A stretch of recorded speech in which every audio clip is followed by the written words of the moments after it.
Good morning. Ngasigi card ki message yengminarase ngase ningthokaba. Ningthokabagi number se number 47 leire aduga color dana white kumba kai gumba sinabibe ai ko dress kumba setpa matamda ado khoi hambada card ki message yengase ko duga timing afaba sa petan haijarage ko ngasigi oina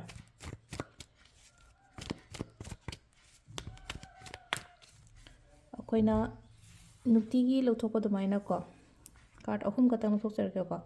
card number 1 card number 2 card number 3 ko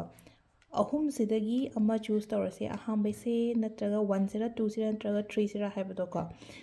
1 choose to boy yon yengase ko aham bakhan bangaina wakan shanti yamna laigani ko ngasi yoina haitare ko mental peace ado laifam su thoe ngasi je laigi nume chu oibanina ko haidi pura peacefully thabak inkhang keno oina tawbiyo lai khoirambiyo hore nungda oiram do ko hauba yade ko kwai first kese ko haidi yamna patience laigadamne yamna calm oina lebiyo ngasi ge nume se ko ani shuba sina khetang negative hoy ko negative hoy na hairagadi ko nang shauning bani khangde amani khangde ko akoi bada lairi ba kholi ba mayam duna haitare sida isha sida kara nungai taba gumba dumaina oina oigani ko ado sida aina so haigre ko haidi kenogi numit oibani na haidi just keno to holo nungai taba hold toraga leraga so ko let go to holo haidi poto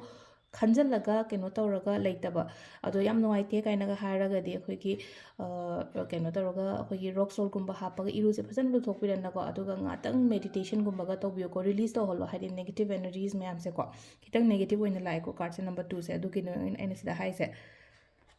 number 3 ko number 3 sina manifestation tawba khopada aina tawgiba leraga su adugi poto aingonda lakpa gumba natraga haidi nahangi oiramdaba pot gumba ngasi se hek yarakpa gumba natragana akhoi kitang aina tawba thabakta hitang pau khatang nungaiba gumba lakpa adumaina oina oiko aduga haidi pot yonba khotpa daga hairaga su khatang pot setpa khotpa adumba su oina oigani growth leibado khatang yamna mak natraga su khatang growth gumba lei ko ngasi yoina hairagade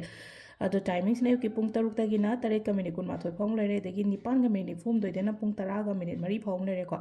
adagi 12 minute 94 tagina nungda oiramgi pung 3 makhai phawa ado sigi marak sida lai khoram bi horo ko ma'am 3 makhai phawe manung sida haidi sum matam phabanina ko haidi tangai phadana haidi ai thabak chillaga budi chille ko chendraga 6:30 mamangde dum lai khoram badi loidi loina ko ado aduga mu 8 ga minute 94 tagina 13 ga minute 13 phawo se nungdangi lere aduga atheng baina pung 1 ga minute 3 dagina nongalamdai nonganbagi next day gi pung 3 phawa ma lere ko sisina khoigi ngasigi oina afaba timing ko ado sid lere khoigi ngasi card ki message ma'am thank you